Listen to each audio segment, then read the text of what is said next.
नमस्कार दोस्तों, कैसे हो आप सभी। स्वागत करता हूं आप सभी को अपने YouTube channel Bihar result target पर। दोस्तों, अगर आप लोग Bihar DElEd CBT base entrance exam 2022 की तैयारी कर रहे हैं और उनमें आप लोग अच्छे मार्क्स लाना चाहते हैं, तो दोस्तों इस क्लास को आप लोग जो है ना 1 सेकंड के लिए भी स्किप मत कीजिएगा। दोस्तों, इस क्लास में आप सभी को Bihar DElEd CBT base entrance exam 2022 की दृष्टि से 100% इंपॉर्टेंट प्रश्न बताने के लिए जा रहे हैं, जो कि आपके सिलेबस पर आधारित है। वैसे तो मुख्य रूप से इसमें आपको हम कोयला के बारे में बताएंगे। कोयला कितने प्रकार के होते हैं, कौन सी प्रकार में कितना प्रतिशत कार्बन की मात्रा पाया जाता है, और कौन प्रकार सबसे उच्च किस्म का होता है और कौन निम्न किस्म का होता है, और कौन जो होता है दोस्तों सबसे घटिया किस्म का कोयला होता है। तो इसलिए दोस्तों इस क्लास को आप जो है शुरू से लेकर के अंत तक पूरा देखिए। एक एक स्टेप जो है ना इस क्लास के आपके लिए बहुत ही ज़रूरी है। तो चलिए दोस्तों शुरू करते हैं। इससे पहले जान लीजिए, अगर आप लोग पहली बार Bihar result target online class पर आए हैं तो आप लोग जो है इस चैनल को ज़रूर सब्सक्राइब कर लीजिए। साथ ही इस वीडियो के डिस्क्रिप्शन में जाइए, टेलीग्राम और व्हाट्सएप ग्रुप का लिंक मिलेगा, उनको भी आप लोग ज़रूर ज्वाइन कर लीजिएगा। तो चलिए शुरू करते हैं। चलिए दोस्तों, आप सभी के लिए पहला प्रश्न है, बताइए आप लोग विश्व में खनन किया जाने वाला अधिकांश कोयला होता है। ऑप्शन ए है दोस्तों बिटुमिनस, ऑप्शन बी में है लिग्नाइट, ऑप्शन सी में दोस्तों पीट है, और ऑप्शन डी में है एंथ्रासाइट। दोस्तों, अगर पूरे विश्व की बात करें तो पूरे विश्व में सबसे अधिक मात्रा में खनन किए जाने वाला कोयला जो है वो बिटुमिनस है। तो इसलिए इसका राइट आंसर ऑप्शन ए हो जाएंगे। आप लोग याद कर लीजिएगा, पूरे विश्व में सबसे अधिक मात्रा में पाया जाने वाला कोयला कौन है, तो बिटुमिनस है। अब हम लोग समझते हैं दोस्तों कोयला के प्रकार के बारे में। अब हम लोग यहाँ पे समझते हैं। देखिए दोस्तों, कोयला जो है 4 प्रकार के होते हैं। कौन कौन होते हैं वो भी आप लोग देखिए यहाँ पे। पहला बिटुमिनस, दूसरा लिग्नाइट, तीसरा पीट और चौथा एंथ्रासाइट। ये 4 प्रकार होते हैं कोयला का। अब हम लोग जो दोस्तों एक एक करके सबको समझाएंगे हम आपको।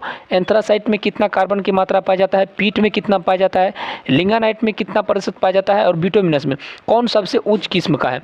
तो सब कुछ यहाँ पे A to Z आपको बता रहे हैं। आप लोग इस वीडियो को कंटिन्यू शुरू से लेकर के देखते रहिए अंत तक, ठीक है। तो देखिए, तो चलिए बढ़ते हैं आगे। सबसे पहले हम एंथ्रासाइट के बारे में हम लोग जानने का प्रयास करते हैं।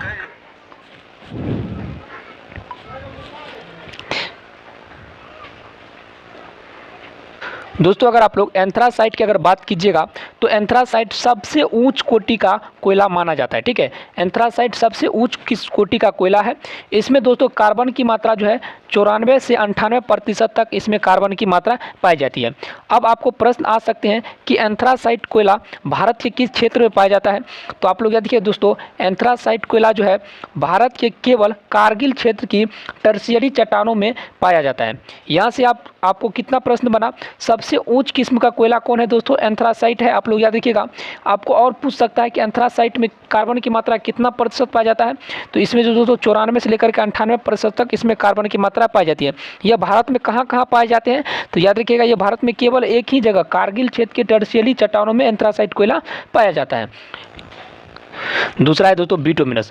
अगर आप लोग बिटुमिनस कोयला की बात कीजिएगा तो दोस्तों इसमें जो कार्बन की मात्रा पाई जाती है 55% से 65% के बीच पाई जाती है, और यह भारत के 90% से भी अधिक क्षेत्रों में बिटुमिनस कोयला ही पाया जाता है। अगर आप लोग जानने का प्रयास कीजिएगा तो ये भारत के 4 मुख्य राज्यों में, जैसे झारखंड, पश्चिम बंगाल, ओडिशा एवं छत्तीसगढ़ के विभिन्न क्षेत्रों में यह जो है बिटुमिनस कोयला पाया जाता है। बिटुमिनस कोयला को एंथ्रासाइट के बाद सेकेंड स्थान दिया गया है। एंथ्रासाइट आपका फर्स्ट हुआ और बिटुमिनस जो है दूसरे नंबर का कोयला है। और चलिए देखते हैं अब तीसरे नंबर के कोयला कौन है। तो देखिए, सबसे पहले जान लीजिए तो बिटुमिनस जो है लिग्नाइट से बेहतर गुणवत्ता वाला कोयला होता है, ठीक है। अब देखिए दोस्तों, ये है लिग्नाइट। तो लिग्नाइट जो है तीसरे किस्म का कोयला है, ठीक है। लिग्नाइट क्या है दोस्तों, ये तीसरे कोटि का कोयला है, और इसमें अगर कार्बन की प्रतिशत मात्रा की बात कीजिएगा तो जो दोस्तों बिटुमिनस से कम पाया जाता है। और यह कोयला के बारे में अगर आप लोग जानिएगा, इसको भूरा कोयला के नाम से भी दोस्तों जाना जाता है। तो आप लोग याद किया, तीसरे किस्म का कोयला क्या है, लिग्नाइट। सबसे उच्च किस्म एंथ्रासाइट, सेकेंड स्थान बिटुमिनस का है, तीसरा स्थान क्या है दोस्तों, लिग्नाइट का है। अब देखिए, सबसे घटिया किस्म के कोयला के बारे में अगर आपको पूछे, आपको एग्जाम में पूछ सकता है कि सबसे घटिया किस्म का कोयला कौन है। तो आप लोग याद किया, सबसे घटिया किस्म का जो कोयला होता है वो पीट कोयला होता है। इसमें कार्बन की मात्रा 50 से 60% होती है। राख, धुआं, इससे दोस्तों राख से भी इसमें क्या होता है कि धुआं निकलता है। अतः यह जो है पीट जो है सबसे निम्न किस्म का कोयला है। समझ गए आप लोग। अब चलिए नेक्स्ट पेज की ओर हम लोग बढ़ते हैं। 2-4 को आपको इधर से प्रश्न हम आपको बताते हैं। एक्स्ट्रा प्रश्न अगर आप लोग जानिएगा, देखिए हेबर विधि द्वारा अमोनिया के उत्पादन में किस उत्प्रेरक का उपयोग किया जाता है। ऑप्शन ए में दोस्तों प्लेटिनम है, बी में निकेल है, सी में लोहा है और डी में है एलुमिना। तो इसका जो राइट आंसर हो जाएगा दोस्तों वो ऑप्शन नंबर सी हो जाएगा, आयरन का उपयोग किया जाता है। Correct answer option number C हो जाएगा। चलिए नेक्स्ट प्रश्न की ओर हम लोग बढ़ते हैं। दोस्तों विद्युत बल्ब में जो प्रयुक्त किया जाने वाला गैस है वो कौन है? अक्रिय गैस, ऑक्सीजन, नाइट्रोजन और हाइड्रोजन। बताइए विद्युत बल्ब में कौन सी गैस प्रयुक्त की जाती है? तो आप लोग याद किया विद्युत बल्ब में अक्रिय गैस प्रयोग किया जाता है, अर्थात हीलियम। ठीक है, हीलियम एक अक्रिय गैस है, इसलिए इसका उपयोग जो है दोस्तों विद्युत बल्ब में किया जाता है। इसको हम लोग अक्रिय गैस के भी नाम से जानते हैं, किसको दोस्तों? हीलियम को। चलिए नेक्स्ट प्रश्न की ओर हम लोग बढ़ते हैं। नेक्स्ट प्रश्न दोस्तों, बारूद एक मिश्रण है। देखिए लफड़ बालू और चारकोल का बालू और टीएनटी का बारूद के बारे में बोल रहे हैं। टीएनटी का, और जो सी हुआ ऑप्शन टीएनटी और चारकोल का, और डी है नाइटर, सल्फर और चारकोल का। तो आप लोग याद रखिए बारूद एक मिश्रण है, नाइटर, सल्फर और चारकोल का मिश्रण है। ठीक है, चलिए सेकेंड प्रश्न की ओर हम लोग बढ़ते हैं। नेक्स्ट प्रश्न दोस्तों, निम्नलिखित में से किसका क्रिस्टलीय रूप है? ठीक है, निम्नलिखित में से किसका क्रिस्टलीय रूप है? एलुमिमा का, ऑप्शन बी में दोस्तों चूना पत्थर का, सी में दोस्तों सिलिका का और डी में दोस्तों कांच का। तो आप लोग याद रखिए सिलिका का। ठीक है, ऑप्शन नंबर यहाँ पे सी है। चलिए नेक्स्ट प्रश्न को हम लोग बढ़ते हैं। नेक्स्ट प्रश्न दोस्तों, कौन सा ब्रह्मांड में सर्वाधिक मात्रा में उपलब्ध है? ऑप्शन ए में हाइड्रोजन, ऑप्शन बी में नाइट्रोजन, ऑप्शन सी में ऑक्सीजन और ऑप्शन डी में सिलिकॉन। तो देखिए ब्रह्मांड में सबसे अधिक मात्रा में जो पाए जाने वाला गैस है वो हाइड्रोजन है, इसलिए दोस्तों इसका आंसर ऑप्शन नंबर ए हो जाएंगे। चलिए नेक्स्ट प्रश्न की ओर हम लोग बढ़ते हैं। देखिए दोस्तों नेक्स्ट प्रश्न है, ग्लोबल वार्मिंग के लिए उत्तरदायी गैस है नाइट्रोजन पर ऑक्साइड, कार्बन डाइऑक्साइड, सी में दोस्तों कार्बन मोनोऑक्साइड और डी में दोस्तों नाइट्रस ऑक्साइड। तो आप लोग याद रखिएगा दोस्तों ग्लोबल वार्मिंग के लिए जो उत्तरदायी गैस होता है वो कार्बन डाइऑक्साइड होता है, इसलिए इसका राइट आंसर ऑप्शन बी हो जाएंगे। चलिए सेकंड प्रश्न को हम लोग बढ़ते हैं। नेक्स्ट प्रश्न दोस्तों, नाभिकीय रिएक्टरों में ग्रेफाइट का प्रयोग किया जाता है। ऑप्शन ए में विद्युत रोधी के रूप में, ऑप्शन बी में स्नेहक के रूप में, ऑप्शन डी में दोस्तों ईंधन के रूप में, ऑप्शन सी में ईंधन के रूप में, ऑप्शन डी है दोस्तों विमंदक के रूप में। तो आप लोग याद रखिएगा नाभिकीय रिएक्टरों में जो ग्रेफाइट का प्रयोग किया जाता है वो विमंदक के रूप में किया जाता है, इसलिए इसका right answer option number A हो जाएगा। आप लोग सभी के सभी प्रश्नों को आप लोग याद करते हैं जी, बहुत ही इंपॉर्टेंट प्रश्न दोस्तों, और आपके डीएलएड एंट्रेंस एग्जाम में बहुत ही अच्छा काम भी आएंगे ये प्रश्न। चलिए सेकेंड प्रश्न की ओर हम लोग बढ़ते हैं। नेक्स्ट प्रश्न है, हीरे का एक कैरेट कितने मिलीग्राम का होता है? हीरा का एक कैरेट कितने मिलीग्राम का होता है?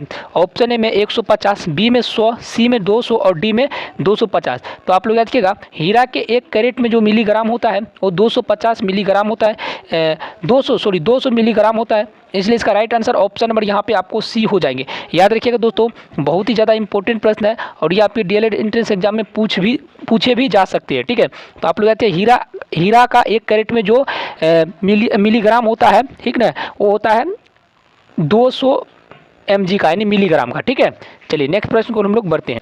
नेक्स्ट प्रश्न है दोस्तों आप में से बहुत ऐसे स्टूडेंट हैं जो कि Bihar DElEd CBT entrance exam की तैयारी कर रहे हैं, बट आप लोग की तैयारी बहुत ही कमज़ोर है। आप लोग एक अच्छी गाइड की तलाश में है जो कि आपके डीएलएड एंट्रेंस एग्जाम में अच्छी सफलता दिला सके, तो उसी को ध्यान में रखते हुए हम आप सभी के लिए बहुत ही बेस्ट स्टडी गाइड लेकर के आ गए हैं दोस्तों, चक्षु का। ठीक है दोस्तों, अगर आप लोग अपने डीएलएड सीबीटी एंट्रेंस एग्जाम में बेहतरीन सफलता चाहते हैं तो आप लोग चक्षु प्रकाशन के एक गाइड जरूर खरीद लीजिएगा दोस्तों। अगर आप लोग ये गाइड खरीदना चाहते हैं तो इस वीडियो के डिस्क्रिप्शन में जाइए, इस गाइड का लिंक दिया हुआ है जो कि आप लोग जो है अमेजॉन, फ्लिपकार्ट या किसी भी अदर प्लेटफॉर्म, ऑनलाइन प्लेटफॉर्म से भी इसको आप परचेज कर सकते हैं। इसमें आपका जो है सिलेबस के अकॉर्डिंग सभी प्रश्न इसमें आपको दर्शाए गए हैं जो कि आपको सफलता दिलाने में 110% आपका हेल्प करेगा। ठीक है दोस्तों, तो आप लोग वेट मत कीजिए, अभी ही जाके ये बुक खरीद लीजिए। बहुत ही बेस्ट स्टडी गाइड है, यहाँ तक कि इस गाइड का उपयोग हम भी करते हैं। ठीक है दोस्तों, तो जाके आप लोग जो है इस गाइड को जल्दी जल्दी खरीद लीजिए। धन्यवाद। तत्व जो उर्वरक में नहीं पाया जाता है, ऑप्शन ए में हाइड्रोजन, ऑप्शन बी में क्लोरीन, ऑप्शन सी में नाइट्रोजन और ऑप्शन डी में दोस्तों फास्फोरस। तो याद रखिएगा दोस्तों क्लोरीन का उपयोग उर्वरक में नहीं किया जाता, इसलिए इसका right answer option number B हो जाएंगे। चलिए नेक्स्ट प्रश्न को हम लोग बढ़ते हैं। नेक्स्ट प्रश्न दोस्तों, सोडा वाटर में प्रयुक्त गैस है कौन? तो OT, NH3, CO3, CO2 और SO2। तो देखिए दोस्तों, सोडा वाटर में जो प्रयुक्त गैस किया जाता है वो मुख्य रूप से कार्बन डाइऑक्साइड किया जाता है, अर्थात CO2। चलिए सेकेंड प्रश्न की ओर हम लोग बढ़ते हैं। नेक्स्ट प्रश्न दोस्तों, सौर सेलों में प्रयुक्त होने वाला मुख्य पदार्थ है चांदी, सिलिकॉन, सोडियम और कार्बन। तो दोस्तों याद रखिएगा, सौर सेल में जो प्रयुक्त होने वाला मुख्य पदार्थ होता है वो सिलिकॉन होता है। इसका right answer option number B हो जाएंगे। चलिए सेकेंड प्रश्न की ओर हम लोग बढ़ते हैं। इसमें काफ़ी इंपॉर्टेंट है। पुलिस द्वारा भीड़ को तितर बितर करने के लिए प्रयोग की जाने वाली आंसू गैस कौन सी होती है? देखिए दोस्तों, hydrogen sulphide, ammonia, carbon dioxide और क्लोरीन। तो देखिए, भीड़ को तितर बितर करने के लिए पुलिस द्वारा छिड़काव किया जाता है गैस है अमोनिया है। इसको हम लोग आंसू गैस के नाम से जानते हैं। अमोनिया को क्या हम आंसू गैस के नाम से जानते हैं? ठीक है, आप लोग याद रखिएगा, अमोनिया को आंसू गैस के नाम से जाना जाता है। चलिए नेक्स्ट प्रश्न को हम लोग बढ़ते हैं। सेकेंड प्रश्न आप सभी के लिए, मानव अस्थि का मुख्य तत्व क्या है?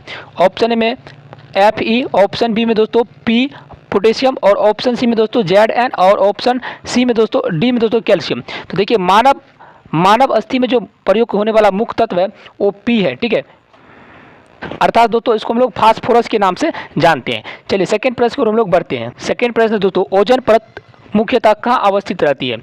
देखिए, स्ट्रेटोस्फीयर में, बी में दोस्तों मेसोस्फीयर में, सी में दोस्तों ट्रोपोस्फीयर में और डी में दोस्तों आइनोस्फीयर में। बताइए इसका राइट आंसर क्या होगा? जब भी दोस्तों पूछे ओजोन परत मुख्यतः कहाँ अवस्थित रहती है तो आप लोग याद देखिए दोस्तों स्ट्रेटोस्फीयर में, इसलिए इसका right answer option number A हो जाएंगे। चलिए नेक्स्ट प्रश्न की ओर हम लोग बढ़ते हैं। नेक्स्ट प्रश्न दोस्तों, हीरा और ग्रेफाइट क्या है? तो हीरा और ग्रेफाइट क्या है? अप्रूप पदार्थ है। तो दोस्तों आज आप सभी को जो भी प्रश्न बताए, हम उम्मीद करते हैं आप लोगों को पसंद आए होंगे और मैं यह भी दुआ करता हूं कि वो प्रश्न आपके एंट्रेंस एग्जाम में आ जाए। तो अगर आप लोगों को क्लास पसंद आए तो इस चैनल को जरूर सब्सक्राइब कर लीजिए। साथ ही डिस्क्रिप्शन में टेलीग्राम और व्हाट्सएप ग्रुप का लिंक मिलेगा, उनको भी ज्वाइन कर लीजिए। वीडियो को लाइक भी कर दीजिए। धन्यवाद।